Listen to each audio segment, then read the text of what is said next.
بسم اللہ الرحمن الرحیم، السلام علیکم۔ اس وقت ملک میں سب سے بڑا سوال ایک ہی بنا ہوا ہے، حتیٰ کہ آج مریم نواز صاحبہ نے اگر میٹنگ کی ہے تو وہ بھی اسی معاملے کے ارد گرد گھومتی ہے۔ مریم نواز صاحبہ کو خطرات ہیں، جان کو خطرہ ہے، وہ بھی اسی معاملے کے ارد گرد گھومتا ہے۔ انہوں نے اپنی سیکیورٹی کو نئے سرے سے مرتب کیا ہے، وہ بھی اگر آپ دیکھیے جتنے اقدامات ابھی وہ لے رہی ہیں سب سے زیادہ ان کی نظر میں یہی سارا معاملہ ہے۔ بات ہم کر رہے ہیں رضوی برادران کی۔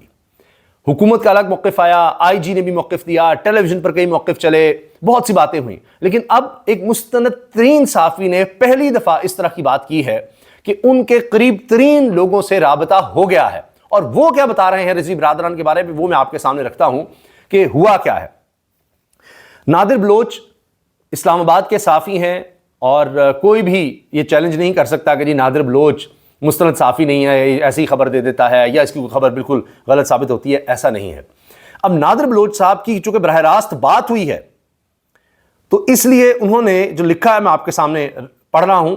آج کئی روز بعد حافظ سعد حسین رضوی کے انتہائی قریبی ساتھی سے بات ہوئی، اور میں نے ان سے فون پر بات کی ہے، نادر بلوچ صاحب سے۔ میں نے کہا جی کوئی آف دا ریکارڈ یا کیا آپ بات بتا سکتے ہیں کس طرح، تو چونکہ معاملہ بہت حساس ہے تو انہوں نے اتنا کہا کہ یہ جو اس بندے کی میں بات کر رہا ہوں یہ آپ سمجھیں کہ جو 4-5 قریب ترین لوگ ہیں سعد رضوی کے یا ان کے بھائی انس رضوی کے، رضوی برادران کے، یہ ان میں ہیں، قریب ترین لوگ ہیں یہ۔ اور انہوں نے پولیس کے دعوے کی تائید کر دی ہے۔ جو بات پولیس کہہ رہی ہے یہ کہہ رہے ہیں جی ہاں جی وہ بات ٹھیک ہے۔ اب اس میں اپنا تجزیہ بعد میں رکھوں گا، پہلے خبر صرف آپ کے سامنے رکھ رہا ہوں کہ حافظ سعد حسین رضوی کے انتہائی قریبی ساتھی سے بات ہوئی، انہوں نے پولیس کے دعوے کی تائید کی کہ دونوں بھائی لباس تبدیل کر کے مرید کے سے نکل گئے۔ انہوں نے لباس تبدیل کیے اور وہ وہاں سے نکل گئے۔ اب ہو سکتا ہے کہ ان کا کوئی قریبی شخص ہو، وہ وہاں رہتا ہو، ان کی جماعت کا ہو، مسجد کا امام ہو، جو بھی ہو، تو خطرہ تو پہلے بھی ہوگا۔ یہ نہیں کہ ان کو بالکل نہیں پتا تھا کہ کچھ ان کو گرفتار نہیں کیا جائے گا، کچھ بھی نہیں کیا جائے گا۔ یہ ضرور ہے کہ کسی کو بھی اندازہ نہیں تھا کہ اتنی گولیاں چلیں گی، کہ ڈان نیوز میں آئے گا کہ 4 گھنٹے تک فائرنگ ہوتی رہی، 4 گھنٹے تک، اور خول ہی خول، ہزاروں خول وہاں سے ملے، اور فضا میں گھنٹوں بدبو رہی بارود کی، آنسو گیس کے شیلز کی، اور ایک عجیب منظر تھا۔ پھر وہاں پر کس طرح سے آگ لگ گئی گاڑیوں کو، وہ کیا ہوا وہ ڈان میں تفصیل آئی ہے پوری، اس پر بھی میں بعد میں آتا ہوں۔ کہ پھر انہوں نے وہاں لباس تبدیل کیے ہیں، اور شاید اس لیے کہ اس طرح کا لباس ہو کہ لوگ پہچان نہ سکیں، پتہ نہ چل سکے، کیونکہ اتنی بھگدڑ میں، اندھیرے میں کس طرح لوگ بھاگ رہے ہیں جانے بچانے کے لیے، ادھر جا رہے ہیں ادھر جا رہے ہیں، جو کہ وہاں تو 5 سے 7 ہزار آدمی بتایا جاتا ہے کہ کم از کم 5-7 ہزار لوگ تھے وہاں پر طریق لبیک کے۔ تو سوچئے کتنی بڑی تعداد تھی۔ تو اس سے پہلے اعزاز سید صاحب نے بھی یہ بات کی تھی شروع میں ہی، کہ یہ ہوا کہ ان کو لگا کہ یہ شاید ایجنسی کے لوگ ہیں۔ جب پولیس وہاں پر پہنچی تو ان کو لے جایا جا رہا تھا دونوں بھائیوں کو، جب پولیس قریب پہنچی تو وہ سمجھے کہ ایجنسی کے لوگ ہیں اور وہ ان کو لے کر جا رہے ہیں، تو اب ان کی نااہلی کہیے یا سادگی کی ان کو سمجھ نہیں آئی، یہ اعزاز سید صاحب نے خبر دی تھی۔ اب ان کا قریب ترین آدمی بھی اس کی تائید کر رہا ہے کہ ہاں جی وہ وہاں سے چلے گئے تھے۔ اور پھر اب ان کا قریب ترین بندہ رضوی برادران کا کہتا ہے، وہ کہہ رہے تھے کہ افسوس کا مقام ہے کہ ایک طرف لاشیں پڑی تھی، کارکن زخمی تھے، پوری کابینہ نکل گئی۔ اور پھر مزید یہ دعویٰ بھی کیا انہی صاحب نے، یہ بھی کہا کہ سعد رضوی 2 دن پہلے تک مفتی منیب الرحمان سے رابطے میں تھے، اور انہیں توقع ہے کہ مفتی منیب الرحمان شاید کوئی راستہ نکال لیں گے۔ اور خبر سنیے، یہ تو ہے نا مفتی منیب الرحمان صاحب کوئی نکال لیں گے راستہ، رویت ہلال کمیٹی کے چیئرمین ہوتے تھے، اب بھی آپ دیکھ رہے ہیں پریس کانفرنسز کر رہے ہیں۔ جب یہ سارا کچھ ہو رہا تھا اس کے بعد ان کی بھی کچھ ویڈیوز آ رہی تھیں کہ جی علماء بیٹھے ہیں، اس کا حل نکالا جائے، تب تک تو بہت کچھ ہو گیا تھا۔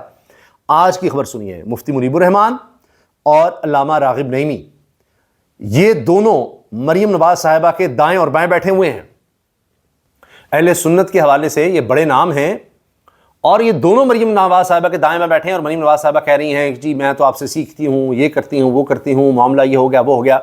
مقصد یہ ہے کہ مریم نواز صاحبہ دکھانا چاہتی ہیں کہ یہ اہل سنت کے خلاف کریک ڈاؤن نہیں ہے، کیونکہ اتنی مساجد کو سیل کیا گیا، مدارس کو کیا گیا، کہ اس میں یہ بھی ہوا کہ جو لبیک والوں کے نہیں تھے وہ بھی بیچ میں آ گئے۔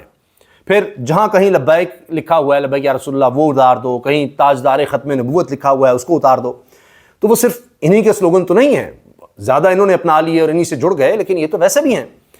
تو یہ سارا کچھ ہوا، بے چینی پائی جاتی تھی. تو مریم صاحبہ دکھانا چاہتی ہیں کہ ان کی جان کو بھی خطرہ ہے، سیکورٹی انہوں نے بدل دی ہے، تو ان لوگوں کو ساتھ بٹھا کر اپنا پیغام پہنچانا چاہتی ہیں کہ جی میں آپ کے خلاف نہیں کر رہی اور یہ کچھ ایسا نہیں ہے. 65,000 مساجد کے امام، ان کے لیے 10,000 کا وظیفہ مقرر کیا جا رہا ہے اسی لیے کہ معاملہ ٹھنڈا ہو. ابھی پتہ نہیں فلسطین کا کیا معاملہ بنتا ہے، اس پر بھی دیکھنا ہوگا. تو یہ جو کریک ڈاؤن ہے یہ اب بڑا پھیل گیا ہے، اس کو اب سمیٹنا پڑ رہا ہے. پابندی ایک جماعت پر اپنی جگہ، جس طرح اس پر طریق لبیک پر انسداد دہشت گردی ایکٹ کے تحت پابندی لگائی گئی ہے، یہ بطور سیاسی جماعت پابندی نہیں ہے. اس کے لیے سپریم کورٹ جانا پڑے گا. الیکشن ایکٹ میں، الیکشن کمیشن میں الیکشن ایکٹ کے تحت جو جماعت رجسٹر ہو جائے اس کو آپ صرف دہشت گردی ایکٹ کے تحت کالعدم نہیں قرار دے سکتے. وہ ایک عام تنظیم ہو سکتی ہے، عام کوئی جماعت ہو سکتی ہے. جو سیاسی جماعت ہوگی اس کے لیے ایک الگ پروسیجر ہے، وہ بھی رکا ہوا ہے. تو اب سمجھ نہیں آ رہی کہ کس طرح سے چیزوں کو آگے لے کر جانا ہے. اس کے لیے اب میٹنگز ہو رہی ہیں. تو مفتی منیب سے 2 دن پہلے بھی رابطے میں تھے، اب یہ ان کا قریب ترین آدمی ہے. اب یہ تو خبر ہے جو میں نے آپ کے سامنے رکھی ہے. اس پر تھوڑا سا تجزیہ لیتے ہیں کہ کیا ان صاحب پر بھی پریشر ہے کہ یہ بات آگے پہنچائیں یا کہیں، تاکہ کچھ زیادہ تسلی ہو جائے کہ آخر وہ کہاں ہیں دونوں بھائی، کیا ہوا. تو پھر ان سے رابطہ بھی کروایا گیا وہ مفتی منیب کا، کہ تاکہ جی معاملہ ٹھنڈے رکھیں، آپ لوگوں کو تسلی دیں کہ وہ ٹھیک ہیں یا کچھ ہوا نہیں ہے ان کو، کیونکہ ان کے زخمی ہونے کی بھی اطلاعات تھیں. اور یہ ایسے ہی نہیں، کیونکہ جیو پر شاہزیب خانزادہ کے شو میں ایک پولیس آفیسر بتا رہا ہے کہ جی اگر وہ زخمی ہیں جہاں بھی ہیں سرنڈر کر دیں ورنہ ان کو گرفتار کر لیا جائے گا. پھر پتہ لگا جی کشمیر میں ہیں، وہ ان کو ٹریس کر لیا گیا ہے، ان کی لوکیشن پتہ لگ گئی ہے. اس کے بعد سے بھی کچھ سامنے نہیں آیا. تو اس کے بعد سے اب تک یہ ضرور ہے کہ پہلی دفعہ کسی مستند صحافی کی طرف سے ان کے قریب ترین ساتھی کی بات سامنے آئی ہے. پہلی دفعہ کہہ سکتے ہیں کہ یہ طریق لبیک کے بندے نے کنفرم کیا ہو کہ ہاں جی وہ لباس بدل کے وہاں سے چلے گئے تھے. اس سے پہلے ان کے مرکزی کسی کی طرف سے میری نظر سے نہیں گزرا ایسا بیان، یا ان کی طرف سے نہیں آیا کہ کہاں ہیں کیا نہیں. یہ پہلی دفعہ طریق لبیک کی طرف سے، ان کے مرکزی رہنما کی طرف سے اس بات کی تائید کی گئی ہے کہ ہاں جی وہاں سے چلے گئے تھے اور لباس انہوں نے بدلا تھا اور مفتی منیب سے وہ رابطے میں تھے. اچھا، دوسری خبر گرفتاری کی ہے جی. یہ عجیب و غریب پاکستان میں نئے نئے ریکارڈ بن رہے ہیں. اس میں ایک ریکارڈ یہ بنا ہے کہ ہادی علی چٹھا جو انسانی حقوق کے بڑے وکیل مانے جاتے ہیں، ان کو عدالت سے ہی گرفتار کر لیا گیا. اب عجیب بات یہ ہے کہ عدالت میں جب کوئی پیش ہو جائے تو عموماً اس کو گرفتار نہیں کیا جاتا، اس کے وارنٹ گرفتاری ختم کر دیے جاتے ہیں. وارنٹ گرفتاری اس لیے ہوتے ہیں عدالت میں پیش ہو. تو وہ 2 بجے تک پیش نہیں ہوئے تو ان کے وارنٹ گرفتاری جاری کیے گئے. پھر وہ 2:30 بجے وہاں عدالت میں تھے، جج صاحب چیمبر میں موجود تھے اور ان کو آواز تک جا رہی تھی، لیکن وہاں سب یہ کہہ رہے ہیں کہ جی انہوں نے پھر بھی وارنٹ گرفتاری وہ واپس نہیں لیے اور وہیں سے عدالت سے گرفتار کر لیا گیا. جج کا عدالتی حاضری کے لیے کمرہ عدالت میں پہلے سے موجود وکیل کے وارنٹ نکالنے کا اعلان. جج افضل مجوکا صاحب چیمبر سے پکار رہے ہیں کہ ملزم کمرہ عدالت سے چلا جائے، میں اس کے وارنٹ گرفتاری نکال رہا ہوں. ملزم ایڈوکیٹ ہادی علی چٹھا نے بات کہی اور وہ وہاں پر جب بات کر رہے ہیں تو وہ عدالت میں ہی موجود ہیں. اس پر شری مزاری صاحبہ لکھتی ہیں، جن کے داماد ہیں، this shows the level of lawlessness today when the lawyer was present but the judge under pressure from above took the illegal action of cancelling bail. NCCIA already proven to be rent with corruption promptly arrested him. Disgusting behavior by the judge and NCCIA. کہ وہ NCCIA تو خود اس وقت ان کے بندے پکڑے گئے ہیں اور کس طرح وہ پیسے لے کر کام کرتے رہے، تو اب انہوں نے ہی گرفتار کر لیا ہے اسی ادارے نے. ایمان زینب مزاری ہادی علی چٹھا کی اہلیہ لکھتی ہیں، this is completely illegal order. There is video evidence inside and outside the courtroom of Hadi being present. Tout Judge Majoka was screaming from his chamber for Hadi to leave so he could issue his warrants. تو وہ کہہ رہی ہیں کہ جی وہ جج صاحب جو ہیں وہ اندر سے، ان کو تو ٹاؤٹ بھی لکھ دیا انہوں نے، کہ چیخ رہے تھے کہ ہادی یہاں سے چلا جائے کیونکہ میں نے اس کے وارنٹ نکلوانے ہیں اور اس کو گرفتار کروانا ہے. یہ سب کچھ ہوا ہے.